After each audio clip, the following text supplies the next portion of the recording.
Hey there everyone, this is Samuel Johnson and welcome back to the Xiaolin Perspectives, and today we're going to be discussing episode 36 of Xiaolin Showdown, Something Jermaine. And with a title like that, you can probably guess who comes back this episode. That's right, Tubby Mora!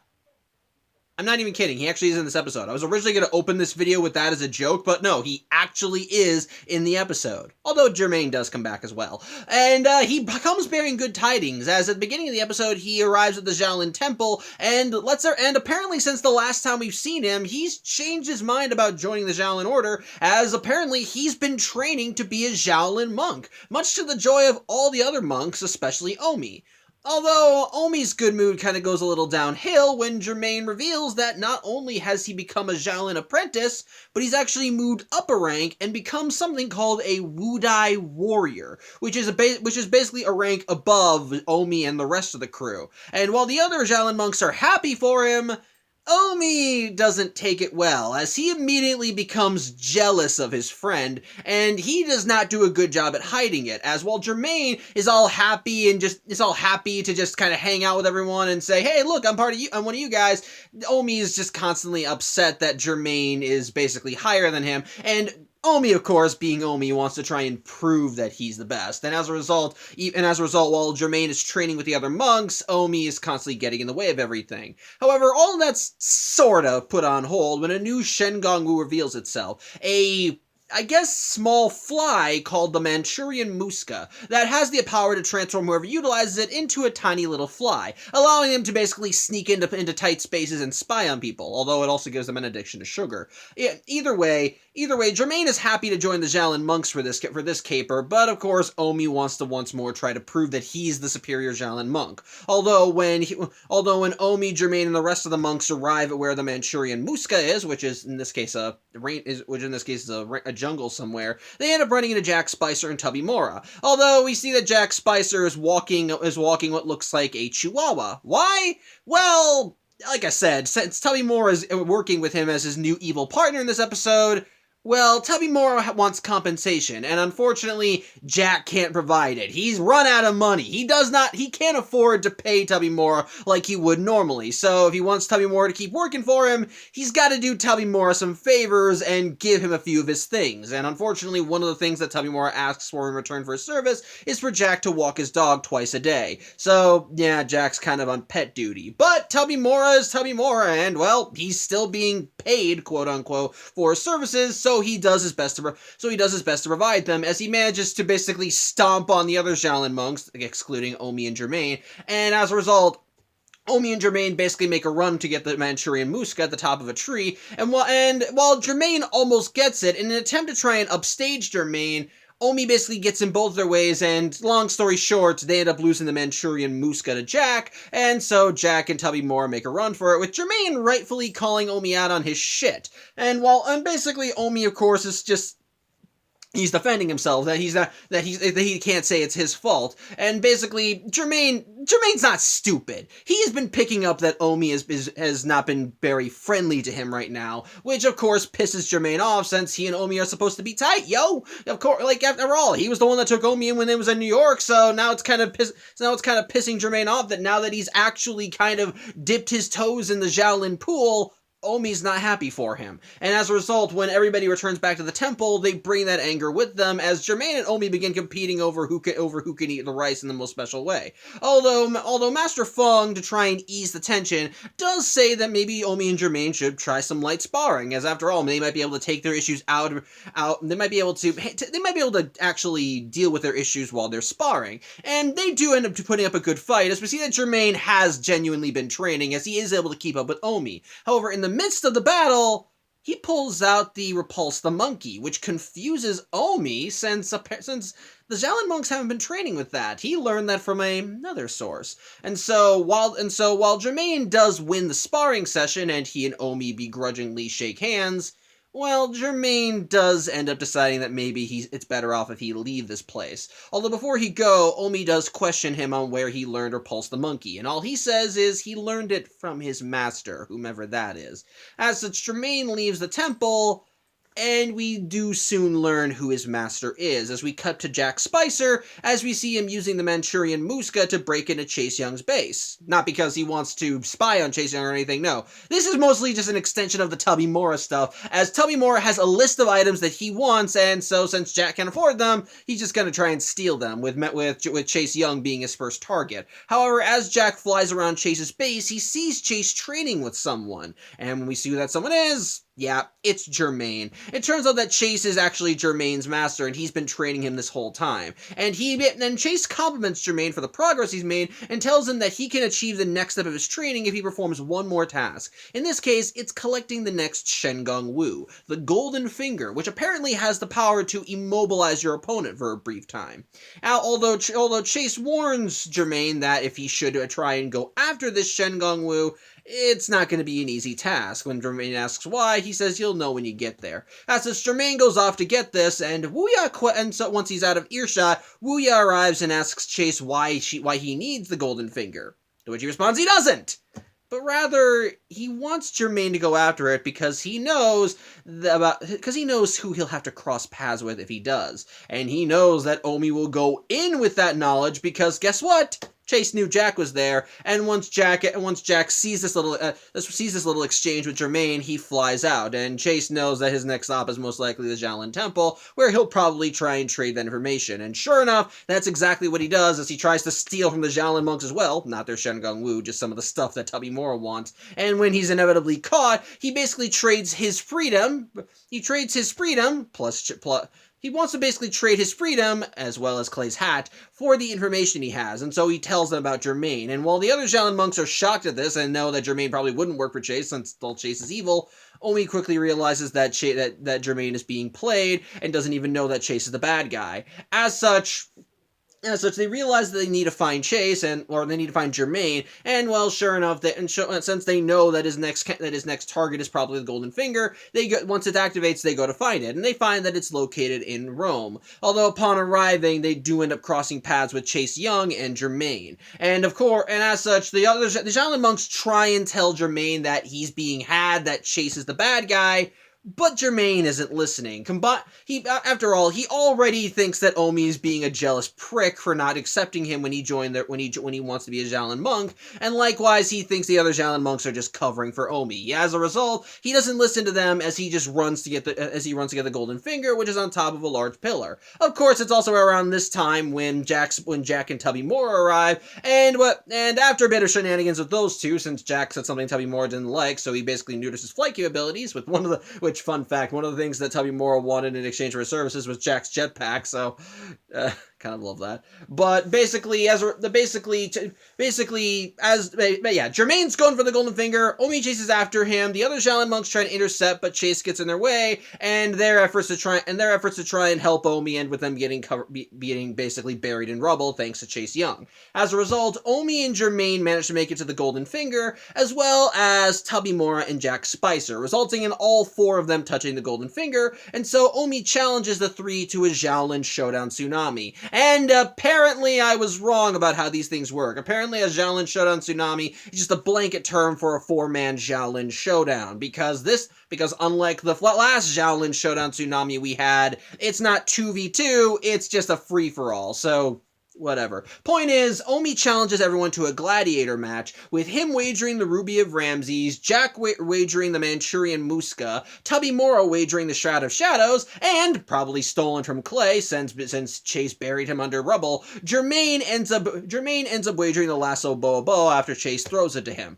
As such, conditions met Xiaolin Showdown time, and we do get a pretty cool gladiatorial arena. It's nothing like it's basically a course floating in some weird void as we see walls floating all over the place. In a way, it kind of maybe calls back to the basketball Xiaolin Showdown, which makes sense since it's Jermaine, but it is a pretty cool arena, and so And so, with Dojo acting as the emperor, so to speak, of course the battle is on, as Omi, Jermaine, Tubby-Mora, and Jack are all wearing gladiator gear, and they all pretty much proceed to just get into the gladiator matches as they fight off lions, each other, get into chariot races. It's actually pretty fun. However, of course, as you do, Jack and Tubby-Mora do end up getting taken out. Jack first because he got knocked out by a crow while he was a fly, and Tubby-Mora, he gets taken out in the chariot match when Omi and Jermaine manage to knock him on his ass, and he ends up getting sent flying. As such, the last two remaining competitors are Omi and Jermaine,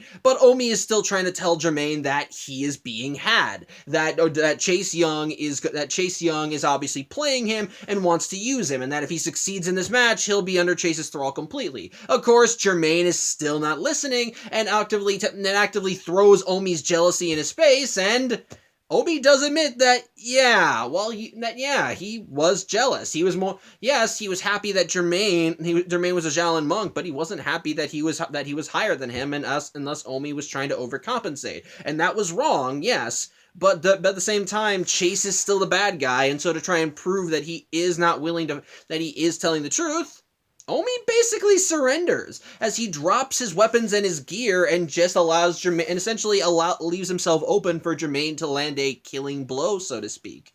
And when Jermaine sees this, he starts to realize that maybe Omi isn't lying. And as such, Jermaine throws his gear down, and they basically call a truce, which ends the showdown, it's a draw. Nobody wins. Although I think maybe Tubby-Mora and Jack should maybe not be qualified since they got thrown out, but whatever. Maybe because it ended in a draw, nobody wins, but yeah. First Xiaolin showdown where nobody comes out on top, which Dojo even complains about, but hey, when the dust settled, he managed to grab the golden finger, so hey, whatever. And in the meantime, Jack and Tubby-Mora's partnership goes down the crapper, since Jack said that if Tubby-Mora wanted to stay employed, he would need to get the golden finger, and since he failed to deliver, Jack pretty much tells him to hit the road, give him his stuff back, and if Tubby-Mora doesn't do either of those things, then his dog goes bye-bye. So Tubby-Mora complies, flies away, and Jack gives him his puppy back. In the meantime, though, with the Xiaolin monks and Chase, the Xiaolin monks end up calling out Chase, saying that his plan failed, only for him to just smugly say that no, it didn't. See, the thing is, Jermaine was never Chase's target. It was Omi this whole time. He was testing Omi this whole time, and he says that Omi performed commendably, which confuses everyone, but before Chase can elaborate, he leaves the scene. As such, everyone's just kind of left clueless, but the episode ends as everybody returns to the temple, and we see that Jermaine is once more leaving, as he says that he needs time to think things through. Of course, Omi does say that he wishes he would stay, since even Master Feng said that Jermaine can stay and train if he wants to, but Jermaine declines, though he says that maybe he'll come back sometime, and maybe he'll come back sometime, and so Omi says he'll be happy to do that. Maybe Jermaine can show him some of the moves he learned, which Jermaine's like, it's like, did you get hit in the head or something? Are you sick? And Omi says, I can teach you and I can repay you with all the awesome things that I probably learned instead. And he's like, that's the Omi I know. And the episode ends as Dojo takes Jermaine off to presumably go back to New York, so there you go, so. Yeah, that was something Jermaine. Honestly, I did enjoy it. I think for me, maybe my personal event, I think what I'm a little annoyed by is Omi, admittedly. I don't know. I don't know. I feel like Omi being jealous of a fellow Xiaolin of Jermaine, it's not, I don't know. I feel like this is a little too exaggerated for Omi. I don't know. Maybe I'm just biased because I don't like seeing friends fight and I don't like seeing people being stupid. But while Omi typically does have a big head, it's usually never been shown that he's never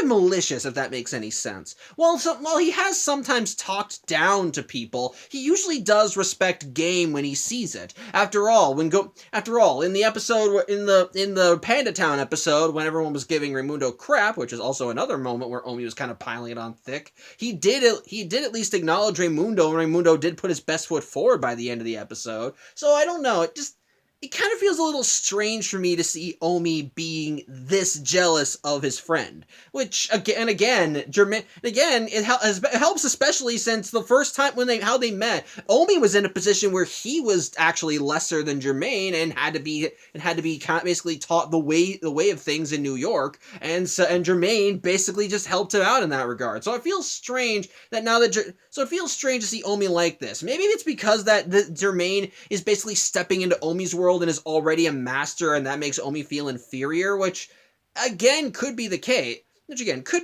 And again, I do buy that Omi could be potentially jealous. It's just that the degree of his jealousy does get to me a little, which I think is symptomatic of season 2 and how it kind of sort of flanderizes certain characters, but that's neither here nor there. I will at least say that I am glad that by the end of the episode, Omi did acknowledge that what he did was wrong. I will say this, while I do think that maybe Omi's jealousy would push it a little too far, I do kind of like seeing how it does resolve itself and how it feeds into the conflict. The thing is, from what we can gather in the episode, the whole reason why Chase Young started training Jermaine as a Xiaolin warrior wasn't because he wanted Jermaine on as his new protege. No, on the contrary, his end goal is still Omi, but he needed someone in order to get to Omi, which is where Jermaine came in. As I'm guessing that part of the reason why Chase Young employed Jermaine is because I think he was trying to essentially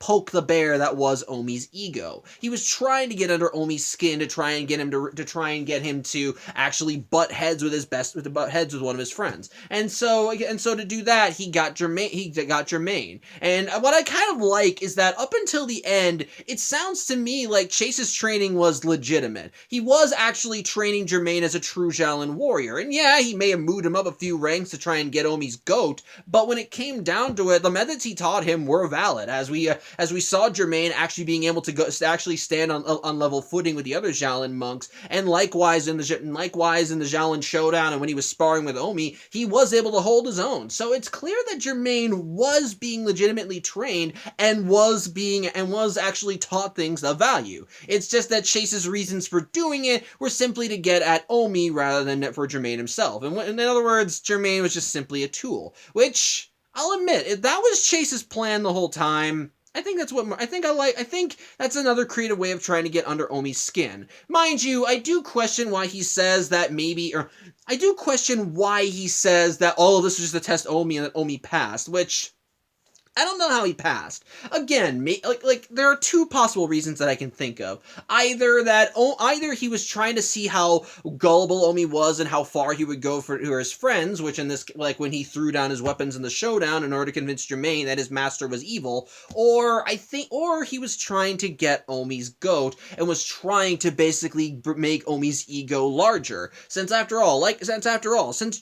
Chase is trying to tempt Omi to the side of darkness, maybe in that way he's actively trying to help feed Omi's darker impulses, and he felt that a good way of doing that was to take something that Omi cared about, in this case Jermaine, and basically turn Omi's opinion of that sour. Hence why he trained Jermaine, raised him to the rank of Wudai warrior, and then let him go to the temple. All he had to do was just let Omi interact with him, and Omi's own ego would do the rest for him. So I think that was the case, or maybe he was trying to erode their friendship, which that could be the case, but even when their friendship was repaired by the end of the episode, he said that Omi passed, which is what leads me thinking that he might have been testing Omi for his maybe gullibility. The thing is, as we've seen in other episodes, Chase's end goal is not just to turn Omi evil, but also to get in Omi's good graces, and so he's trying to ingratiate himself to Omi more and more. Showcase that, yeah, they may be on opposite sides, but Chase kind of he's basically giving Omi enough to make him think that he's approachable. That, yeah, they may butt heads and fight, but at certain occasions they can rely on each other. Like when he covered for Omi when Omi freed him, or likewise when he helped out Omi during the event or during the whole thing with Sabini. So clearly Chase Young does I don't know. I don't know. It's up in the air for me. It's one of those two possibilities. Either he was trying to turn Omi against his friend and wanted to try and make Omi act more like a jerk, or he was trying to, or maybe he was actively trying to see how gullible Omi was in order to see how far, or to see how far Omi would go and how he could use that in the future. Either possibility, I think, is real for me. It's either way. Either way, I am questioning it, but not in a bad way, if that makes any sense. It's just that I've narrowed it down to one of those two possibilities. With that said, it is clever for Chase to use Jermaine in this way for Omi, as regardless of which one Chase was actually testing Omi for, the idea of him using one of Omi's friends, someone who is not tied to the temple, in order to do it. It's smart, as all he has to really do, as regardless of which circumstance that Chase was trying to get,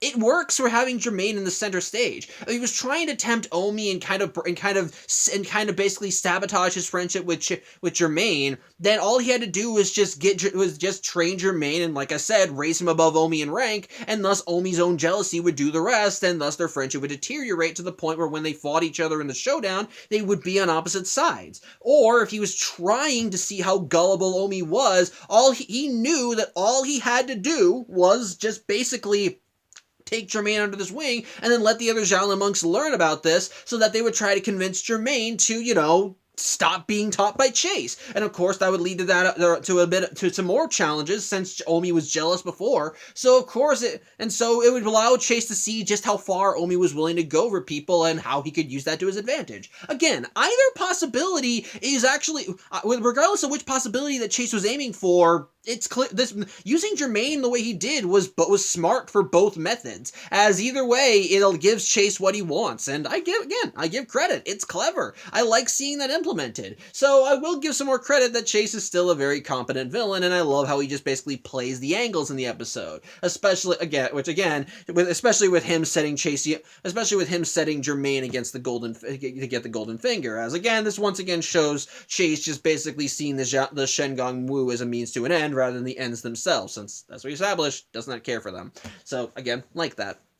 Again, I like that. On top of that, I do like the stuff with I do like seeing Jermaine again. He's still a well-written character, and and honestly, I think him getting angry at Omi is justified. I may question the degree of how jealous Omi is. Again, it feels like it was pushed a little too far for Omi. But I do believe that Omi being jealous is something that could have potentially came up. I'm not putting this out there to say that I want Omi to be flawless. God, no. Characters need flaws that they have to overcome in order to make a story interesting. Omi especially. I'm only just questioning the degree of Omi's jealousy. It's just because, after all, as you see with Omi in the past, his ego really comes about from him being trained alone and genuinely being good in these things, but not really understanding that there are some things that he isn't as good at. So I don't know. So I just found that to be a little annoying. With that said, I do believe that he would get jealous of Jermaine, and that he would potentially be in denial about it until push came to shove and he realized, oh, I was the jerk there. It's just that, again, the degree to which he was doing it really just made Omi look like an even bigger jerk, and basically just showed Omi trying to prove he was better, and I don't know, that one genuinely annoyed me. With that said, I was missing my point there. The tension between him and Omi does actually work. I like that when Jermaine comes in, he is not trying to show Omi up. He's not lording the fact that he's a Wudai warrior over Omi. He's just there to see a friend. He's just there to let him know, hey, I've been training with like you guys. I'm actually higher than you in rank. Isn't that great? That's awesome, right? Because again, he didn't come to the Xiaolin Temple with the intent of showing up Omi. He just came there because he wanted to catch up and see how things were going. And it was Omi being jealous that helped spur him on. And honestly, the tension between the two does at least feel real. I may question the degree of Omi's jealousy, but like I said, I do believe that he would at least be a little jealous, considering everything, so I do at least like that, and I do like how the tension is mounted, that while both sides clearly don't want to be at odds, they are, and that does lead to some genuine tension as things go on. And you know that, I like how it's utilized throughout the episode. When the Xiaolin monks learn from Jack that Jermaine's master is Chase Young, when they get the chance, they try to tell him, no, he's one of the bad guys, but because of the tension, Jermaine is not listening. He just basically says, no, you're just jealous of me, and you're trying to tear me down. And I like that. And it isn't until Omi pretty much just tells him, I'm not gonna fight you, then take the win, that you can take the win, that Jermaine realizes, oh, so you are telling the truth. Which I like. I do actually, in fact, I'll give credit where it's due. While I do still question, well, again, I keep restating this, while I do question the idea of how jealous Omi is, I like that by the end he acknowledges that he played a major factor in the tension in the tension between him and Jermaine, because even before Omi learned that Chase was his master, Omi was still treating him with hostility, and as a result, I like that by the end, Omi does own up to that. I like that Omi does tell Chase, tell Jermaine, yeah, you reached this rank, and I was happy for you, but I was also angry at myself for not being better. I was wrong, and I'm sorry. So I at least like that. I like that Omi does have to learn humility, which was touched on at the beginning of the episode, which I didn't talk about because it wasn't plot important, but yeah, Master Fun was trying to teach him humility, whatever. My point is this. I like how everything plays out between them. I like Omi at least acknowledging his hand in the fuck up, and I like that while Chase is clearly trying to play everyone against each other, what ultimately resolves the issue is Omi admitting that he basically screwed up and he was in the wrong. So I do like that. I do genuinely like how that plays out. And by the end, when Omi and Jermaine do make up, and Jermaine decides that maybe he needs a bit more time by himself before he can officially go back to being a Xiaolin monk. I like that. I do actually really like that. And I like how and I think it actually does work. And of course, the episode once more continues the trend of Jack Spicer finding new evil partners, as now, and like I said, in this episode he has Tubby Moore, and I love seeing Tubby Moore just kind of take advantage of the situation, as yeah, while he is working for Jack, what he wants in recompense is just ridiculous, and he clearly is lording it over Jack. When he goes to start working with Jack, and they're talking, Jack talks about how Wuya's out visiting her mom or something, and then Tubby Moore's like, really? Because I heard she ditched you for Chase Young, and Jack is just like, whatever. It's like, whatever. If you knew that, why did you ask? Because Tubby Moore did ask. Like, I just wanted to see the look on your face. I love that. I love seeing Tubby Moore just being an absolute asshole and lording the fact that Jack has to do him all these favors just to stay partnered with him. It's fun. I dig it. It's fun, and I love their dynamic there. So good on that. So that was fun. And of course, Xiaolin Showdown, actually really creative and fun. I like that it's a gladiatorial arena. I like seeing everyone basically compete in all these gladiator. I'm getting tongue-tied. The gladiator sports. I like seeing them compete in all of them. I like how it's resolved, as this is the first Xiaolin Showdown that ends in a draw, so nobody wins, and the only reason the Xiaolin monks get the golden finger is because they find it when all the dust settles, so I like that. And of course, I should probably talk about the Shengong Wu themselves. Again, the Manchurian Muska, actually I think it's a pretty creative Shengong Wu. Yeah, the idea of turning into a fly is a little gross, but it is definitely one that you could use for sneaking into places and trying to just be a literal fly on the wall. It's just that you gotta avoid sugar at all costs, because when Jack used it to sneak into Chase Young's base, he immediately saw a candy bar on the floor and just zeroed in on it. And then likewise, the golden finger, it's alright. Admittedly, it is probably very useful, but it's basically one of those practical. It's basically boring, but it's basically, as TV shows would put it, boring but practical. Yeah, it doesn't really do anything flashy, but the idea of being able to use it to freeze your opponents in place in battle, that could help a lot. So again, it's practical, just a little boring. So again, not bad Shengong Wu, but yeah, overall, I did enjoy this episode. While I do question, like I said, while it did annoy me the degree of Omi's jealousy, the tension between him and Jermaine I did think worked, and I did like how it was resolved by the end of the episode. It's still cool seeing Chase Young basically playing everyone on the sidelines, even if I am still wondering what his end goal was in this episode, which again, regardless of which one it was, he did his job well. I like the dynamic. I like seeing more of Jermaine there. I love the dynamic with Jack and Tubby Moore. The Xiaolin Showdown is cool. Overall, this is a pretty damn good episode, so yeah, I think that's really all I have to say. I thank you for watching. I'm Samuel Johnson, and I hope to see you next week. Take care.